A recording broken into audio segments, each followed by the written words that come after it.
तो middle east में बढ़ता तनाव अब जमीन और आसमान से निकलकर समंदर की गहराइयों तक जा पहुंचा है।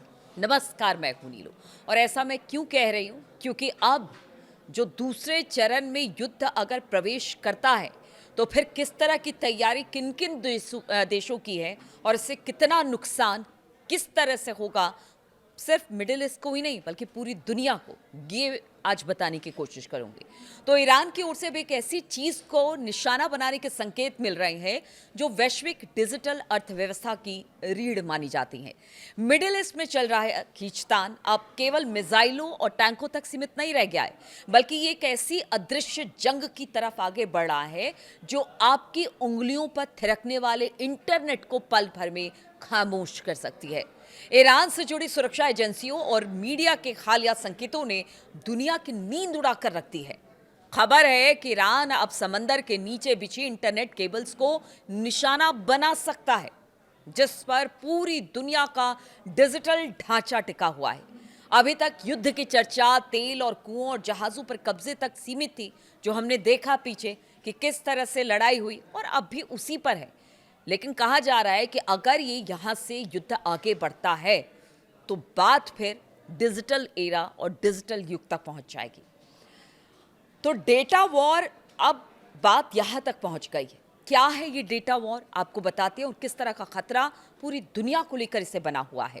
ईरान की रिवोल्यूशनरी गार्ड यानी IRGC से जुड़े मीडिया ने हाल ही में पर्शियन गल्फ और हॉर्मुज स्ट्रेट के नीचे मौजूद केबल नेटवर्क को हाईलाइट किया है, और इसका सीधा संदेश है कि अगर तनाव बढ़ा, आप सुनिए, कि अगर तनाव बढ़ा, जिस तरह से ट्रंप लगातार ईरान को धमकी दे रहे हैं, बातचीत नहीं कर रहे हैं, घेरेबंदी कर रहे हैं, तो कहा यह जा रहा है कि अगर तनाव बढ़ता है तो फिर ईरान का अगला निशाना ये अंडर सी केबल हो सकता है।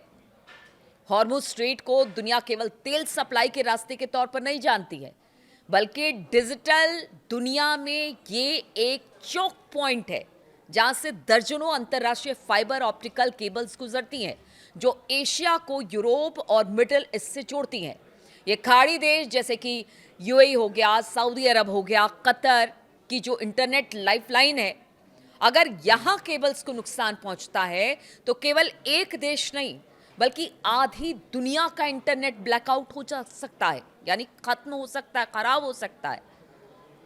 और इसका कितना बड़ा असर होगा वो आपको बताते हैं कि अगर ब्लैकआउट वाकई होता है तो यहां से कनेक्शन काटे जाते हैं तो ईरान की तरफ से दुनिया का 95% से ज्यादा इंटरनेट डेटा इन्हीं पतली केबल्स के जरिए सफर करता है। और अकेले रेड सी और हॉर्मुज के आसपास की बात की जाए, 15 से 20 प्रमुख केबल्स बिछी हैं।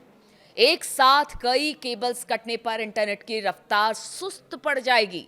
बैंकिंग जो है या फिर क्लाउड सर्विसेज जो है, ऑनलाइन पेमेंट यानी UPI जो आप और हम करते हैं, वीडियो स्ट्रीमिंग जितनी है, वो सब ठप हो सकती है। देखिए, अगर फाइबर ऑप्टिकल केबल्स नष्ट किया गया तो समंदर की गहराई में केवल ठीक करना कोई आसान काम नहीं होगा। अगर वाकई से ईरान डैमेज करता है या करने की कोशिश करता है तो उसको ठीक भी तुरंत नहीं किया जा सकता है। आप सोचिए, जहां पर पूरी दुनिया इसी इंटरनेट और के भरोसे चल रही है, बैंकिंग व्यवस्था से लेकर बाकी सब, जिस तरह से मैंने आपको बताया, अगर वही कट हो जाए, थोड़ी देर के लिए कट होता है तो लगता है कि जैसे दुनिया ही समाप्त हो गई। और ऐसे में अगर ईरान इस पर वार करता है तो फिर किस तरह की स्थिति होगी। इसलिए ईरान बार बार चिता रहा है कि कोई भी कदम उठाए अमेरिका तो बहुत सोच समझ कर उठाए, और अगर युद्ध की स्थिति इसी तरह से रही और रिपेयर टीमें वहां नहीं पहुंच पाई, यानी कि अगर इंटरनेट को वहां से काटा गया ईरान की तरफ से, तो फिर इसे हफ्तों लग जाएंगे, हफ्तों क्या महीनों लग जाएंगे जब इसे ठीक किया जा सकेगा। और अगर ऐसा होता है तो भारत भी इससे खतरे के रडार में बताया जा रहा है कि है, यानी अगर वहां पर केबल लाइन काटी गई तो खतरे के रडार में भारत भी है। भारत इस खतरे से अछूता नहीं रहेगा। हमारा करीब करीब 60% इंटरनेट ट्रैफिक पश्चिम की ओर से यानी कि मिडिल ईस्ट और यूरोप जाने वाली इन्हीं केबल से होकर गुजरता है। हालांकि भारत के पास पूर्व से एक बैकअप रहता है, लेकिन वो इतना बड़ा नहीं है कि पूरे देश का लोड संभाल सके, भार संभाल सके। केबल्स को नुकसान होने का मतलब है भारत में गूगल, फेसबुक से लेकर इंटरनेशनल ट्रांजैक्शन तक सब कुछ प्रभावित होना। अंडर सी केबल्स को काटना बहुत मुश्किल नहीं है। बताया जा रहा है कि कई बार तो जहाज़ों के लंगट टकराने से भी ये केबल्स कट जाते हैं, अनजाने में तार टूट जाते हैं, लेकिन तब रिपेयर कर दिया जाता है क्योंकि इतनी मुसीबत नहीं थी तब। लेकिन अगर अब ऐसा होता है युद्ध के हालात में, तो फिर आप समझिए क्या होगा। और अगर कोई देश जानबूझकर सबमरीन माइंस या फिर विशेष पनडुब्बियों के जरिए इन्हें निशाना बनाए, तो ये तबाही बड़े स्तर पर होगी। और ये धमकी है या हकीकत? क्योंकि देखिए, एक्सपर्ट का मानना है कि इसे ईरान की एक सोची समझी रणनीति वो मान रहे हैं, क्योंकि उनका मानना है कि गल्फ ऑफ हॉर्मुज उसके लिए तुरुप का पत्ता है और यहां से ही वो निगोशिएट कर रहा है अमेरिका से, और इसे लास्ट रिसोर्स यानी कि आखिरी विकल्प माना जा रहा है। तो इसे आखिरी विकल्प के तौर पर ही माना जा रहा है क्योंकि केबल कटने पर खुद ईरान का इंटरनेट भी प्रभावित होगा और ये ईरान जानता है। लेकिन जिस तरह से मिडिल ईस्ट के हालात बदल रहे हैं, डेटा वॉर की ये धमकी अब कोरी कल्पना नहीं लगती है। और आज की दुनिया में जमीन और तेल के से ज्यादा डेटा पर टिकी हुई है। अगर यहां कुछ भी होता है तो फिर इसका सीधा झटका आपके स्मार्टफोन से लेकर देश की पूरी अर्थव्यवस्था तक महसूस किया जाएगा। इसलिए कहा यह जा रहा है कि तेल पर तो लड़ाई हो रही है, जमीन को लेकर लड़ाई हो रही है, वेपन्स को लेकर लड़ाई हो रही है, लेकिन अगर ये लड़ाई आगे बढ़ती है तो फिर ये एक डिजिटल वॉर तक जाएगी, जो कि पूरी दुनिया के लिए एक बड़ा संकट खड़ा कर देगी। और इसी वजह से तमाम बड़े मुल्क हैं, चाहे वो रूस हो या फिर चीन हो या भारत हो या ऐसे ही जो यूरोपियन देश है, सब यही कह रहे हैं कि बातचीत ही इसका अंतिम विकल्प है।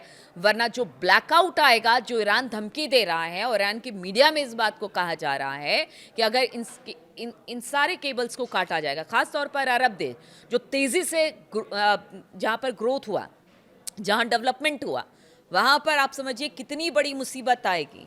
और इस मुसीबत से कह सकते हैं कि कई देश प्रभावित होंगे। इसलिए इससे बचने का तरीका यही है इस तरह से, और ये वॉर आगे बढ़े, बातचीत इसका विकल्प है। लेकिन ट्रंप की नीयत बातचीत की तो नहीं लगती है और यही बात ईरान का कहना है। चलिए, अब ऐसा ना हो, किसी तरह का कोई डिजिटल वॉर ना हो, ब्लैकआउट ना हो, ये सब यही मना रहे हैं। वॉर भी रुक जाए, स्थिति भी सामान्य हो जाए, लेकिन क्या स्थिति को देखकर ऐसा लगता है? सवाल सबसे बड़ा यही है। बहुत बहुत शुक्रिया मेरे साथ इस वीडियो में शामिल होने के लिए।